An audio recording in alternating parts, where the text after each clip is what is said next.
My husband cheated on me because I was too perfect. I'm Emily, a 35-year-old married woman. Not to brag, but I was the kind of wife anyone would dream of. I'm also a mother who poured her heart into everything, always wanting the very best for my little princess. And by the way, I was also a branch director, a successful woman at work, earning good money, and is independent. Look at it, my life was a perfect picture.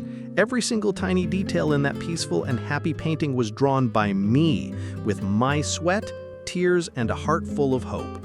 I had it all. I truly believed I had it all. Or so I thought, until that perfect world of mine collapsed, not because of a storm or an earthquake, but because of a single sentence.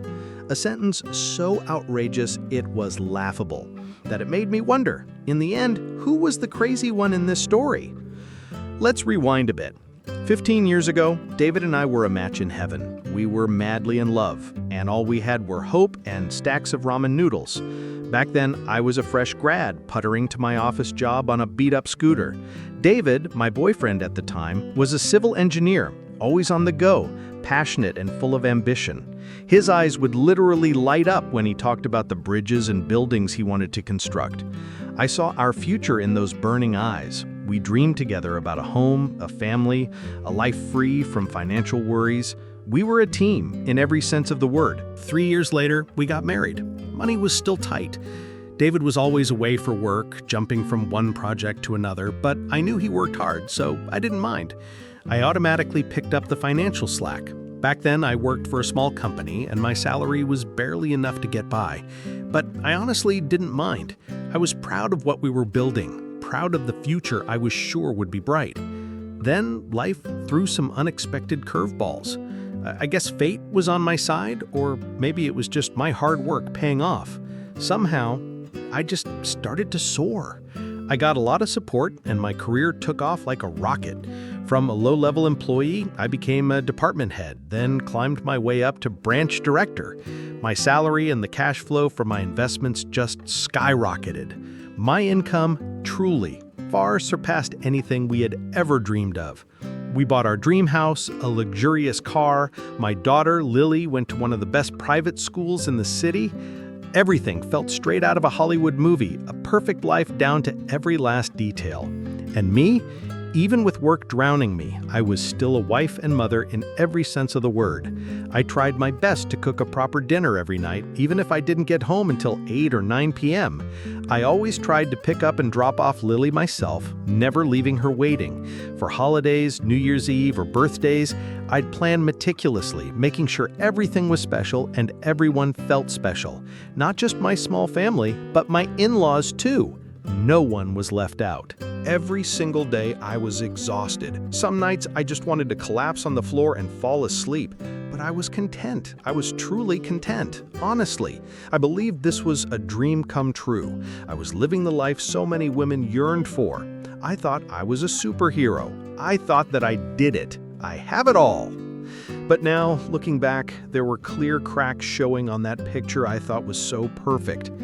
For example, at company parties or family gatherings, if anyone complimented me on how good I was balancing both work and taking care of our child so thoroughly, he'd become strangely quiet, a forced, stiff smile plastered on his face, his eyes drifting off into the distance.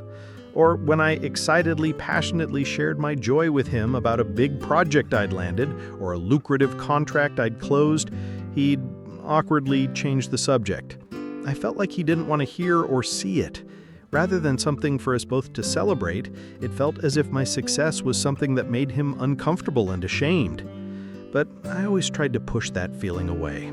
Because, you see, he'd still often say, "Honey, don't do it all alone. Let me give you a hand."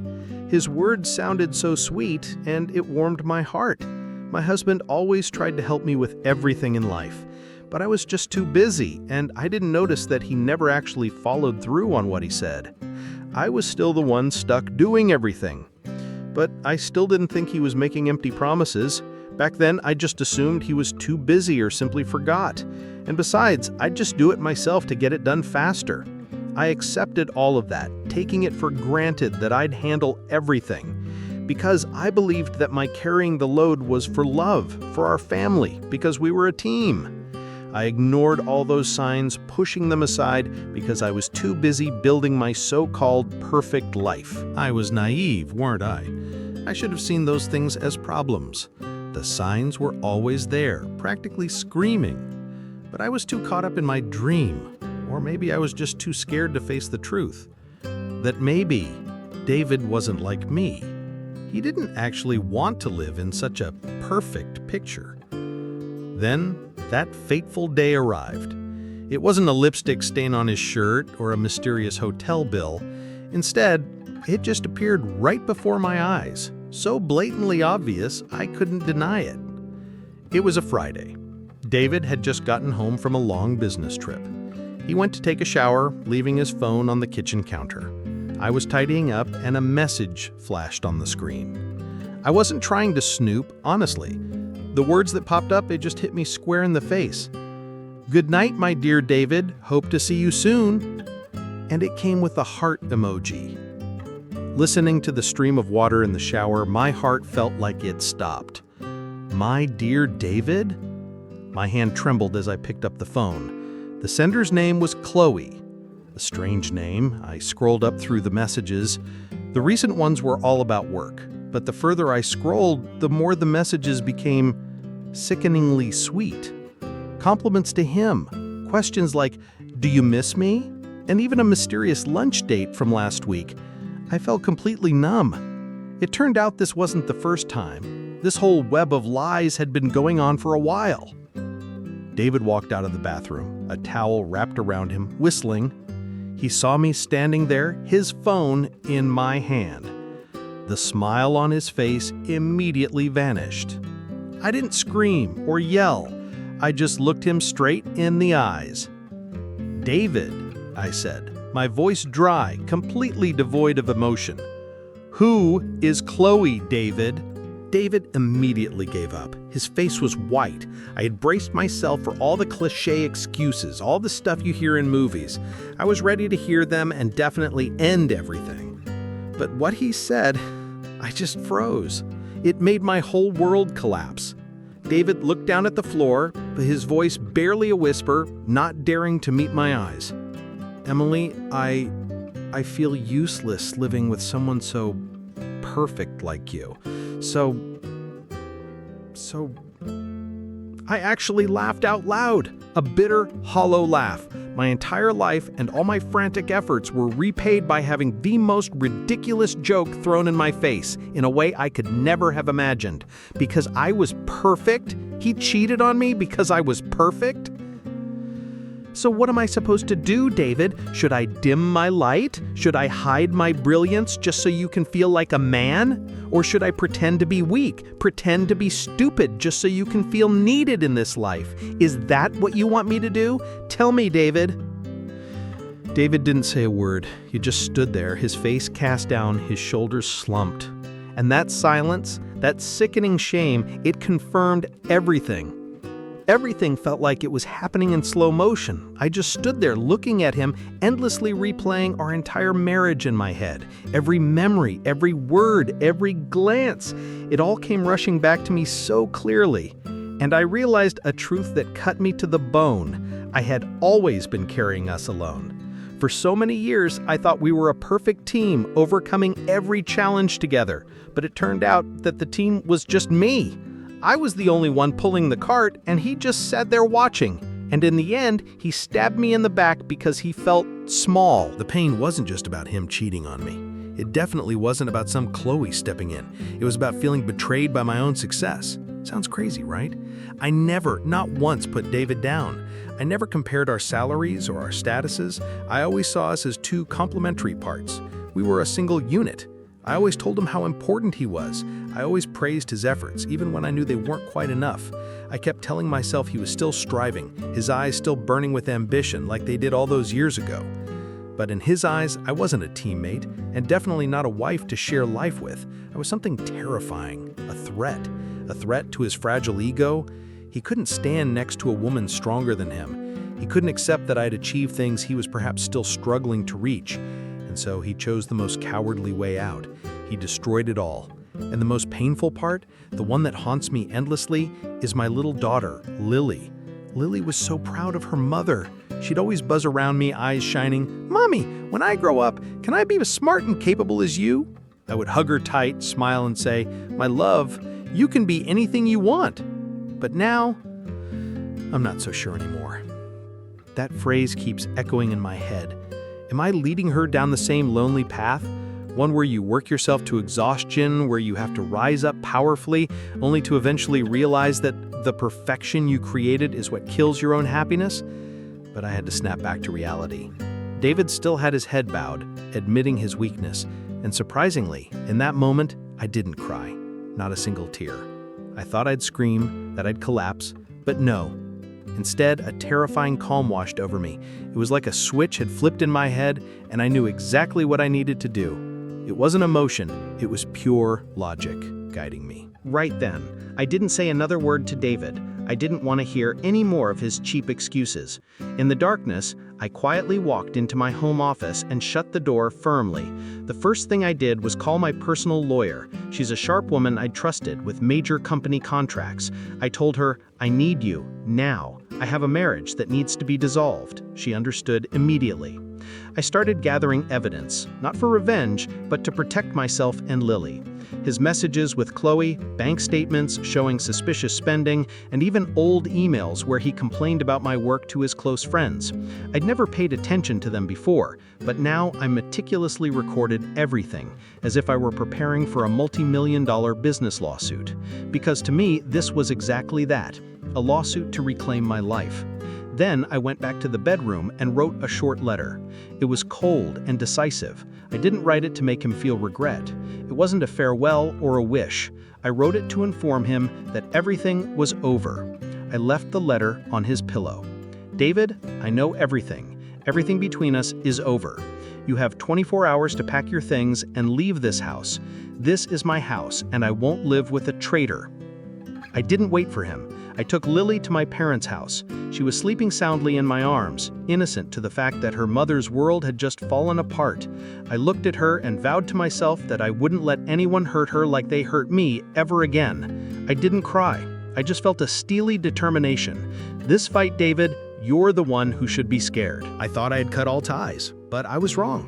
David wasn't letting me go that easily. A few hours after I left, my phone started blowing up. Texts, missed calls from David, coming in like rain. At first he was begging, like, "Emily, I'm sorry, I was just stressed. It was a stupid mistake. I just needed some space." Then it quickly turned into blaming me. "You're too busy. You neglected me. You've changed, Emily." Sound familiar? Yeah, just the predictable, cheap excuses. He should have taken a good look at himself, but no! David started playing the victim card with our mutual friends. He whined that I was too cold, too ambitious, no longer the Emily he loved. He even claimed he was deceived in our marriage, that he needed to be understood. Is this really the husband I once loved so passionately? It's disgusting. But that wasn't the extent of the shamelessness I had to endure. David's little mistress, Chloe, wasn't silent either. It was like she was given the green light. Somehow, she started spreading rumors to our mutual friends that David cheated because I'd become overbearing, too dominant over him, that I was a strict old woman who made him lose all his freedom. Then, surprisingly, even David's mom got involved. She called, her voice full of disappointment and blame.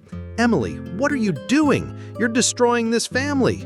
David seems so tired. You're always too busy with work, too controlling of everything, making him feel pressured. Do you know how inadequate he felt living with you?" She just kept going on and on, trying to convince me to come back for family appearances, for Lily needing both parents. I was furious listening to it. What about my pain from being betrayed? They didn't care. Every single one of them just wanted everything to go back to how it was, so they could continue living in the illusion of a perfect family that I had created. But I wasn't that Emily anymore. Don't think David could easily turn me into the villain of his story. About a week after I left, I started hearing whispers, little rumors beginning to spread. First, it was about his marital problems. Then came his unique reason for cheating. My wife was too perfect. Who leaked this information? I don't know, but it sounded like a joke, yet the truth is often stranger than fiction. Mutual acquaintances, David's friends, or people who once admired my family all started gossiping. No one said it directly, but I knew they were looking at David differently. As for me, I started the legal battle. I went to my lawyer, presenting all the evidence I had collected. I wanted a clean, swift divorce, and most importantly, one that benefited me and Lily. I emphasized the money I had contributed to the house, to our joint investments. I wanted full custody of our daughter and a fair amount of child support from David. I didn't want a single cent of his, but what I wanted was fairness and justice. I walked out of the lawyer's office with a strange sense of relief. My life might have been falling apart, but I wasn't going to let anyone trample on it anymore. After all those days, there were times I started to think maybe I should just focus on myself and Lily and let David do whatever he wants. But no, life has its own karma. And I have to be honest, watching David dig his own grave, it didn't feel bad at all. That girl, Chloe, at first thought she was the hero, rescuing David from me, his perfect wife. But how long do those temporary comfort relationships really last? Before long, David and Chloe were fighting like cats and dogs. Chloe was complaining to everyone that David was too pathetic, had no backbone, and was always blaming her. She said she needed a stronger man, not someone who whined about his ex-wife all the time. In the end, she kicked David to the curb without a second thought.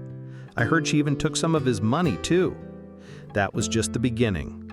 A branch director like me doesn't just get to that position by accident.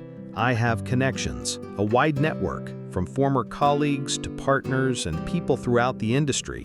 I didn't need to do anything directly.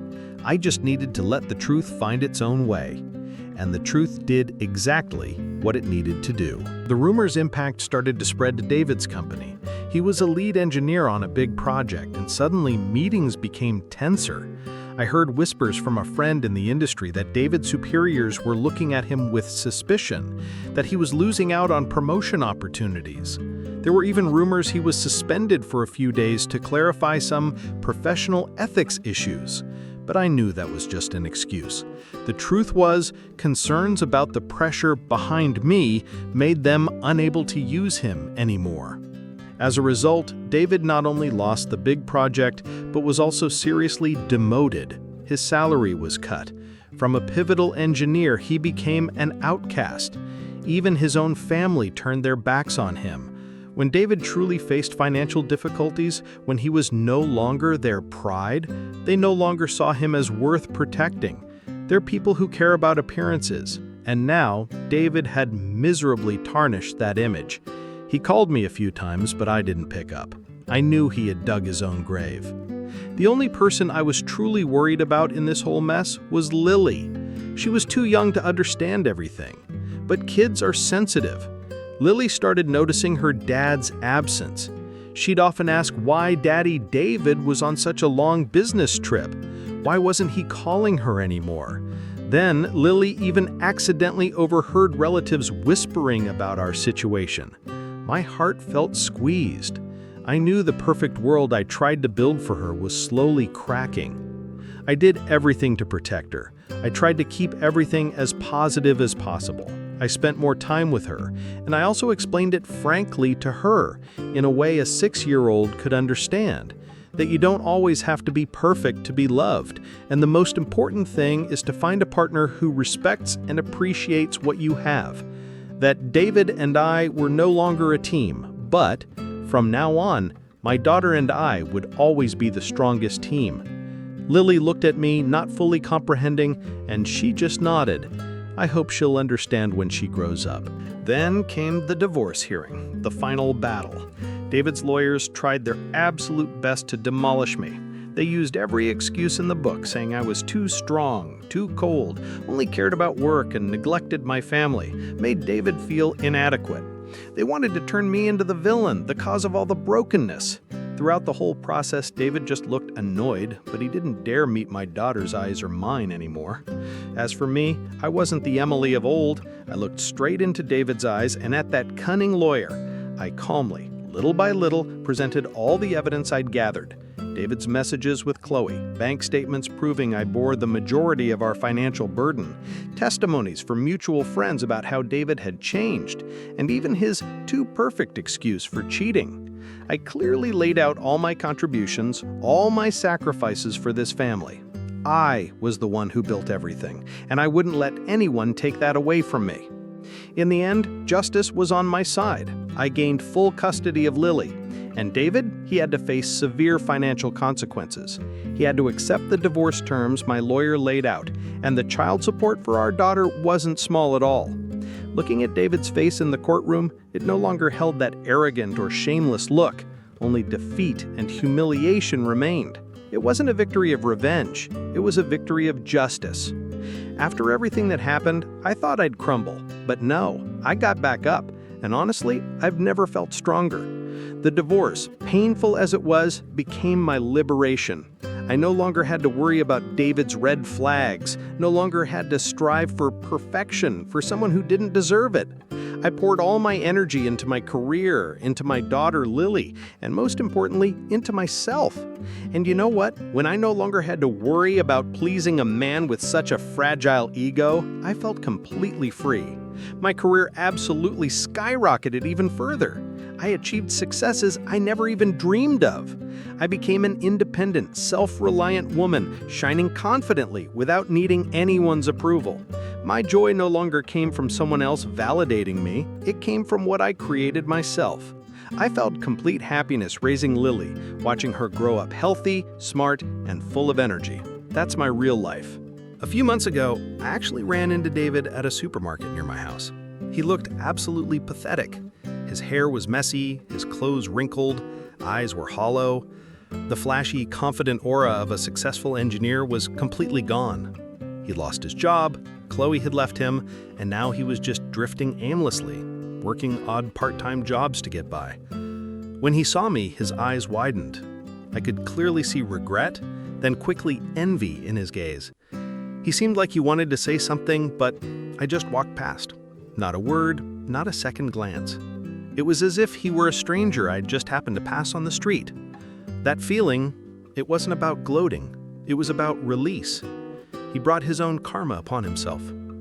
I used to think that the perfection I chased, my effort to do everything well, would bring me happiness. I thought that was the key. But life taught me a harsh lesson. True happiness isn't about trying to be someone's ideal or straining yourself to please others. True happiness comes from accepting who you are. It comes from loving yourself unconditionally, and most importantly, from only sharing your life with those who genuinely appreciate you, who value what you bring. If you watching this video are also in a relationship where you feel you have to shrink yourself, hide your strength, intelligence, or success to please someone, then remember this: you're doing nothing wrong. It's not your fault. The problem isn't with you. Just shine. Go ahead and live as your most brilliant self. Never dim your light for anyone. You don't deserve that. Thank you for listening to today's story from the Guilty Notes channel. If this story resonated with you, please like, share this video, and don't forget to subscribe to the channel so you don't miss other emotional, real-life stories and valuable lessons. See you in the next video.